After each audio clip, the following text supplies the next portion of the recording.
Presidente, finalmente ritorna Sbandando Pai col Mei, grande attesa qui a Pederobba, una risposta davvero significativa da parte della popolazione. Sì, già alle prime ore del giorno un sacco di persone si sono accalcate qui alla partenza della manifestazione e per questo vorrei ringraziare tutti i componenti della banda per l'organizzazione e le altre associazioni del paese che hanno collaborato attivamente, gli alpini, la Proloco, i paracadutisti, l'amministrazione comunale, le donne non solo filò, tutte le associazioni del paese, adesso ne dimenticherò sicuramente qualcuna, ma hanno collaborato attivamente alla manifestazione e speriamo che il tempo ci regga fino a sera.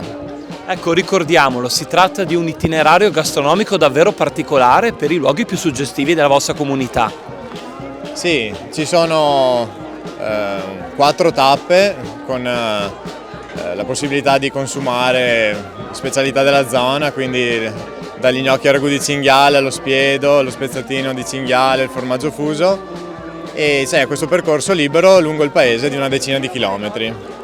Dopo 2 anni di pandemia la banda finalmente è tornata, l'abbiamo vista anche a Onigo poche settimane fa, insomma non aspettavate altro?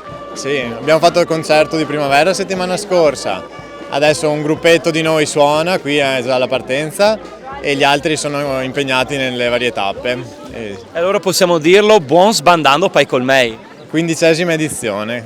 È una grande soddisfazione per tutta la comunità perché ricominciamo con le iniziative. Sbandando Pai col Mei è una delle più importanti che fa riscoprire i territori, i luoghi nascosti del nostro paese, accompagnati dalla colonna sonora della banda musicale di Pederobba. Sono stati bravi perché nonostante la pandemia sono riusciti a essere uniti, andare avanti con le loro iniziative, continuare con le prove, ritrovarsi e poi riproporre di nuovo le bellezze dei loro concerti e la qualità e la cultura del nostro paese, che è la sintesi della voglia di ricominciare per tutti noi. No, allora ieri guardando le previsioni meteo pensavamo piovesse oggi in realtà, quindi siamo molto contenti che effettivamente alle 8 c'è stato sole, quindi la gente poi effettivamente è partita da casa e adesso stiamo avendo un bel pienone.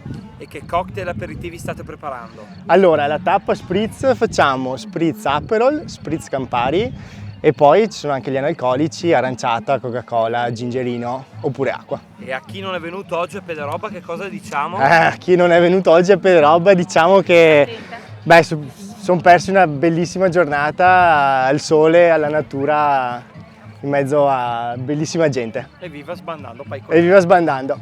Questa è la tappa, inizialmente era considerata la tappa della colazione e quindi abbiamo il caffè, abbiamo vari tipi di panini e negli anni abbiamo sempre cercato di aumentare anche gli affettati. Siamo qui in un'azienda agricola che ci fornisce proprio prodotti chilometro zero di Pederobba. In questa tappa siamo circa 15-20 persone, però tante sono venute anche questa mattina a dare una mano e comunque nel corso della giornata poi cerchiamo di continuare a girare per le tappe dove c'è più bisogno perché il flusso di gente ovviamente si muove. Allora, in particolare questa tappa è quella dei primi, è la terza tappa. Qui troveranno del pasticcio, troveranno della buona pasta e degli gnocchi conditi con ragù normale. Per chi ha il palato un po' più fine, ragù di cinghiale e anche del semplice pomodoro per chi non vuole appesantirsi. Quanto è bello ritrovarsi fra volontari dopo 2 anni di pandemia. Allora, i 2 anni di pandemia per noi, diciamo come banda, sono stati pesantissimi e soprattutto per questo evento, che è un evento che ci riuniva tutti, riuniva tutto il paese, tutte le associazioni e anche gente esterna alla banda.